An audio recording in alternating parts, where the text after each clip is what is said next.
ഇന്ന് ഈ മാണിസം വെബ്സൈറ്റ് ഉദ്ഘാടനം ചെയ്യപ്പെടുമ്പോൾ ഇന്ന് ഈ സാറിന്റെ വീടിന്റെ തിരുമുറ്റത്ത് ഈ മരത്തിന്റെ ചുവട്ടിൽ നിന്ന് ഇത് ചെയ്യപ്പെടാനുള്ള വലിയൊരു ഭാഗ്യം പ്രിയപ്പെട്ട ചെയർമാൻ നമുക്ക് അനുവദിച്ചു തന്നു. അത് മാണിസാർ എത്രയോ കാലങ്ങൾക്ക് മുമ്പേ കരുതി വെച്ചു എന്നുള്ളത് വലിയ ഒരു സംഭവമായിട്ട് എന്റെ മനസ്സിലേക്ക് കടന്നു വരിക. ഇത് manisam.org എന്ന് പറയുന്ന ഒരു വെബ്സൈറ്റ്, അത് പ്രവർത്തന സജ്ജമായിരിക്കുന്നു. ഒരു വലിയ സാധ്യതയാണ് നമ്മൾ ഇതിലൂടെ തുറന്നു വിടുക. മാണിസാറിനെ പരിചയമുള്ള ആളുകൾക്ക് അവരുടെ കയ്യിൽ മാണിസാറുമായി ബന്ധപ്പെടുത്തിയുള്ള ഏത് ഇമേജോ വീഡിയോ എന്തും നമുക്ക് നമ്മുടെ ഈ വെബ്സൈറ്റിലൂടെ അപ്ലോഡ് ചെയ്യും. നമ്മളത് വെരിഫൈ ചെയ്താൽ അത് പബ്ലിക് ഡൊമൈനിലേക്ക് വരുന്ന ഒരു വിധത്തിലാണ് നമ്മൾ ക്രമീകരിച്ചിരിക്കുക. അത്തരത്തിലുള്ള പ്രവർത്തനത്തിന് വലിയ അംഗീകാരം പാർട്ടി ചെയർമാൻ കൂടി നൽകുന്നു എന്നുള്ളത് വലിയ സന്തോഷകരമായിട്ടുള്ള ഒരു കാര്യമാണ്.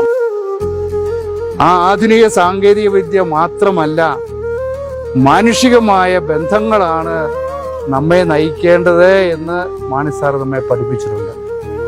അത് ഇവിടെ ഇരിക്കുന്ന ഓരോ യൂത്ത് ഫ്രണ്ട് പ്രവർത്തകനും നേതാവും പാർട്ടിക്കാരനും അത് സ്വീകരിക്കണം. ഇതുവരെ യൂത്ത് ഫണ്ട് നടത്താത്ത ഒരു പരിപാടി മാണിസം, തീർച്ചയായിട്ടും അത് നല്ല ഒരാശയമാണ്, ഒരു ഐഡിയോളജിയാണ്. മാണിസാർ കേരളത്തിനുണ്ട് ചെയ്തിട്ടുള്ള കാര്യങ്ങളെല്ലാം ഈ വെബ്സൈറ്റ് വഴി ലോകം മുഴുവനുള്ള ആളുകൾ പഠിക്കാനും പുതിയ തലമുറ വായിച്ച് മനസ്സിലാക്കാനും തീർച്ചയായിട്ടും ഇത് സഹായകരമാകും എന്നതിൽ സംശയമില്ല. നമ്മളെപ്പോഴും കേരള കോൺഗ്രസിനെ മുന്നോട്ട് നയിക്കുന്നത് അറിഞ്ഞോ അറിയാതെയോ അത് മാണിസം തന്നെയാണ്. ISM ഇസം എന്ന് പറഞ്ഞാൽ അത് ഐഡിയോളജിയാണ്, പ്രത്യയശാസ്ത്രമാണ്. ഇവിടെ ഈ സൈറ്റുമായി ബന്ധപ്പെട്ട് പല കാര്യങ്ങളുണ്ട്, അതിനെ അപ്ഗ്രേഡ് ചെയ്യാൻ പറ്റും. ആർക്കും ആ മാണിസാറുമായിട്ടുള്ള റിലേഷൻ പണ്ട് കാലത്തായിരിക്കും, നമ്മുടെ മാതാപിതാക്കളായിരിക്കാം, നമ്മുടെ ഗ്രേറ്റ് ഗ്രാൻഡ് ഫാദർ ആയിരിക്കാം, അവരുമായിട്ട് മാണിസാറും കേരള കോൺഗ്രസുമായിട്ടുള്ള റിലേഷൻ ഈ സൈറ്റിൽ നമുക്ക് അപ്ലോഡ് ചെയ്യാൻ കഴിയും.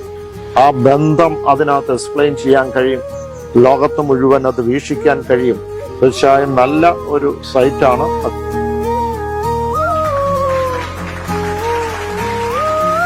മറ്റ് രാഷ്ട്രീയ കക്ഷികളും ഈ ഇസം എങ്ങനെ കണ്ടുപിടിച്ചു എന്നാണ് വലിയൊരു അത്ഭുതമായി മാറിയിരിക്കുക. ഇപ്പൊ യൂത്ത് ഫണ്ട് പുതിയ ചൂടുവയ്പ്പിലേക്ക് പോകുമ്പോൾ കേരളത്തിലെ ഏറ്റവും നല്ല യുവജന രാഷ്ട്രീയ പ്രസ്ഥാനമായിട്ട് മാറ്റുവാൻ കേരള കോൺഗ്രസ് പാർട്ടിയുടെ മാതൃസംഘടനയിലേക്ക് റിക്രൂട്ട്മെന്റ് ചെയ്യാൻ പറ്റുന്ന ഒരു യുവജന സംഘടനയായിട്ട് കേരള യൂത്ത് ഫണ്ട് മാറട്ടെ. തീർച്ചയായിട്ടും കേരള കോൺഗ്രസ് പാർട്ടിക്ക് വരും കാലങ്ങളിൽ കേരളത്തിലെ പ്രാദേശിക രാഷ്ട്രീയ കക്ഷി വരും കാലങ്ങളിലേക്ക് ചൂടുപിടിപ്പിക്കുമ്പോൾ ഈ മാണിസം എന്ന വെബ്സൈറ്റ് പുതിയ തലമുറകൾക്ക് വലിയൊരു അനുഭവമായിരിക്കും, അനുഭവ സമ്പത്തായിരിക്കും. അദ്ദേഹത്തിൻ്റെ ഓർമ്മകളെന്നും തളം കെട്ടി നിൽക്കുന്ന ഈ അന്തരീക്ഷത്തിൽ വെച്ച് തന്നെ ഈ നമ്മുടെ വെബ്സൈറ്റിൻ്റെ ഉദ്ഘാടനം നടത്തുവാനും അദ്ദേഹത്തിൻ്റെ പ്രവർത്തന ശൈലിയും നമുക്ക് അതൊരു മാതൃകയായി അടുത്ത തലമുറയിലേക്ക് പകർന്നു കൊടുക്കാൻ കഴിയുന്ന ഒരു കോൺക്ലേവായി മാറട്ടെ.